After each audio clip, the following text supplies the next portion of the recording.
आज हम पीने योग्य पानी की विशेषताओं के लिए क्या क्या प्रक्रियाएं उपचारित की जाती हैं उसके बारे में पढ़ेंगे। यहाँ पे कहा जाता है कि जल ही जीवन है, लेकिन जल का स्वच्छ होना बहुत आवश्यक है, वरना दूषित जल कई प्रकार के रोगों का कारण बन सकता है। नगरीय क्षेत्र और शहरी क्षेत्र में जो पानी का जल का वितरण किया जाता है उसको कई प्रक्रियाओं से गुजारा जाता है, तब जाकर के वह जल पीने योग्य होता है। पीने योग्य जल में क्या विशेषताएं होनी चाहिए तो इसकी चर्चा हम करते हैं यहाँ पर। पीने योग्य जल में सबसे पहली बात है, पीने योग्य जल है वो रंगहीन एवं गंधहीन होना चाहिए। दूसरी बात है यहाँ पर, पीने योग्य जल जो है वह स्वच्छ एवं पारदर्शी होना चाहिए। तीसरी विशेषता है यहाँ पर कि पीने योग्य जल है वह बिल्कुल मटमैला नहीं होना चाहिए। पीने योग्य जल में अवांछित जीवाणु अथवा कीटाणु नहीं होने चाहिए, अर्थात जल जीवाणुओं कीटाणुओं से रहित होना चाहिए एवं पीने योग्य जल में हानिकारक गैसेस अवांछित खनिज लवण उपस्थित नहीं होने चाहिए। अब जल को कौन कौन सी प्रक्रियाओं से गुजारा जाता है कि जल पीने योग्य बन जाता है, जिसकी हम चर्चा करें यहाँ पर। तो सबसे पहला जो पद है यहाँ पर वो है अवसादन।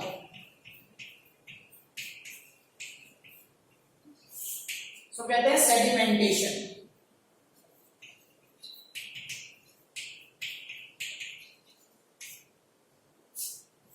ये सेडिमेंटेशन का मतलब ये होता है कि जो जल है जिसको हमें उपचारित करना है उसे बड़े बड़े होजों में टैंक में एकत्रित किया जाता है। फिर इस जल को दो प्रक्रिया से गुजारा जाता है। बड़े बड़े टैंक में जो जल एकत्रित किया गया है उसको स्थिर होने दिया जाता है, जिससे क्या होगा कि जो भारी अशुद्धियां हैं वो सब क्या होंगी, धीरे धीरे नीचे बढ़ जाएंगी। अवसाधन का मतलब है ऐसी अशुद्धियां जिनका घनत्व जल के घनत्व से अधिक है, अर्थात जो जल से भारी हैं वो उस टैंक के पैने में बैठ जाती है।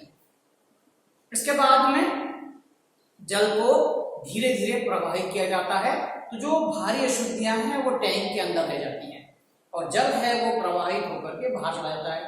लेकिन अभी भी जल पूर्णतया साफ नहीं हुआ है, क्योंकि जल के अंदर अभी भी निलंबित अशुद्धियां और हानिकारक कीटाणु और जीवाणु उसके अंदर उपस्थित हैं। अब दूसरी प्रक्रिया अपनाई जाती है यहाँ पर और इसको हम कहते हैं स्कंदन। यह है कोएगुलेशन। अब अवसादन के बाद में जो जल हमें प्राप्त होता है उसके अंदर जो निलंबित अशुद्धियां हैं उनको पृथक किया जाता है। निलंबित अशुद्धियों को पृथक करने के लिए जल के बड़े बड़े होज टैंक हैं, उसके अंदर स्कंदक पदार्थ के रूप में फिटकरी K2SO4 Al2SO4 का होल ट्राइस फिटकरी अथवा सोडियम एल्यूमिनेट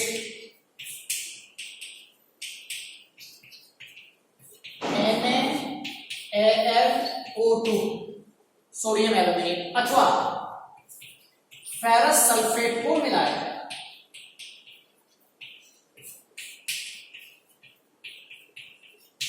जल में उपस्थित निलंबित अशुद्धियों से ये रासायनिक पदार्थ क्रिया करते हैं और उनको बड़े बड़े कणों के रूप में अवक्षेपित कर देते हैं।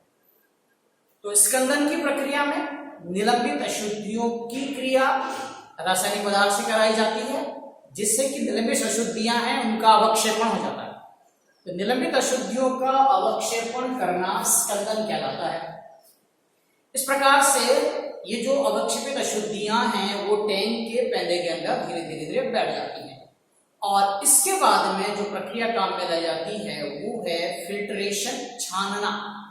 पहला पद था अवसादन, दूसरा स्कंदन और तीसरा है यहाँ पे छानना। अब यहाँ पर जो स्कंदित जल है हमारे पास में, उसको बारीक रेत और अन्य कणदार पदार्थों से बनाए गए छिद्रदार टैंक के द्वारा इस जल को छानने की प्रक्रिया की जाती है।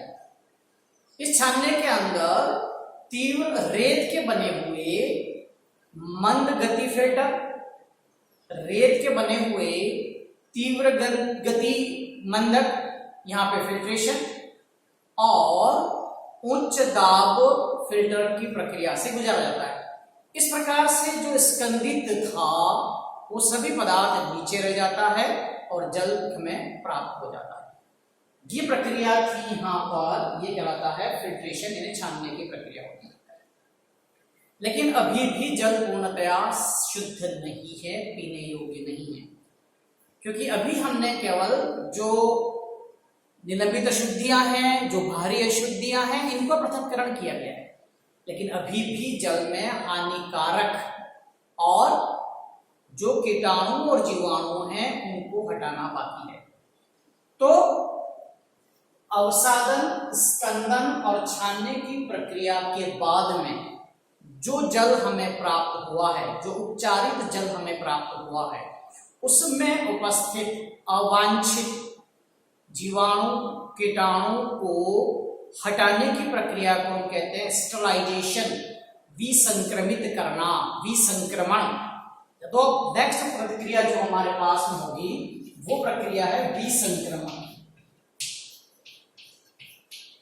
ये कहलाता है स्टरलाइजेशन। स्टरलाइजेशन की प्रक्रिया को हम काम में लाएंगे यहाँ पर। अब स्टरलाइजेशन की प्रक्रिया कैसे की जाती है यहाँ पे, तो उसके विभिन्न पद हैं हमारे पास में। सबसे पहला है यहाँ पर, और वो है उबालने से। स्टरलाइजेशन के अंदर पहला है उबालने से।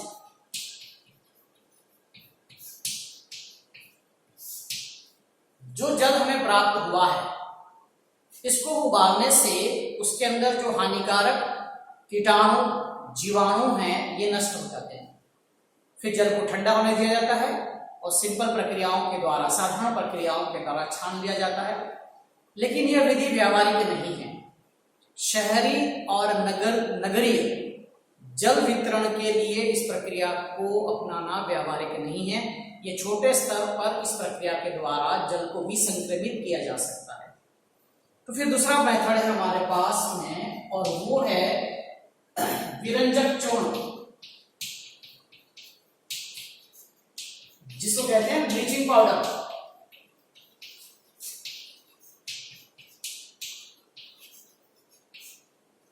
विरंजक चूर्ण का सूत्र होता है CaOCl। जल को विसंक्रमित करने के लिए, पीने योग्य बनाने के लिए जल के अंदर ब्लीचिंग पाउडर मिलाया जाता है।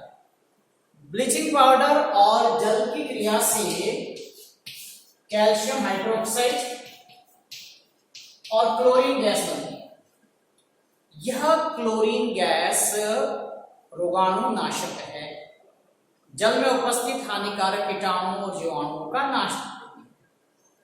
और यह क्लोरीन गैस जल से क्रिया करके HCl और HOCl हाइड्रोक्लोरिक अम्ल, हाइपोक्लोरस अम्ल बनाती है। ये हाइपोक्लोरस अम्ल है, यह अस्थायी होता है। हाइपोक्लोरस अम्ल है, ये पुनः टूटता है और ये हमें नवजात ऑक्सीजन देता है। इस नवजात ऑक्सीजन के कारण जो हानिकारक जीवाणु हैं, हानिकारक कीटाणु हैं, वो नष्ट हो जाते हैं। ये प्रक्रिया सामान्यतः नगरीय एवं शहरी क्षेत्रों में जल के वितरण के लिए प्रयुक्त है। लेकिन पीने योग्य जल के अंदर क्लोरीन की मात्रा 0.2 ppm से अधिक नहीं होनी चाहिए, वरना ये स्वास्थ्य पर विपरीत प्रभाव डालती है। ब्लीचिंग पाउडर की मात्रा अधिक होने पर जल के अंदर इसका स्वाद आ जाता है, अतः जल जो है वह स्वाद रहित होना चाहिए। हमें इस बात का यहाँ पे ध्यान रखना होता है। इसके बाद में अब हम बात करेंगे यहां पर, और वो है ओजोनीकरण। ओजोनीकरण की प्रक्रिया में जल को विसंक्रमित करने के लिए ओजोन गैस प्रोवाइड की जाती है। ओजोन गैस ओजोन गैस है वह O2+O यह देती है नवजात ऑक्सीजन।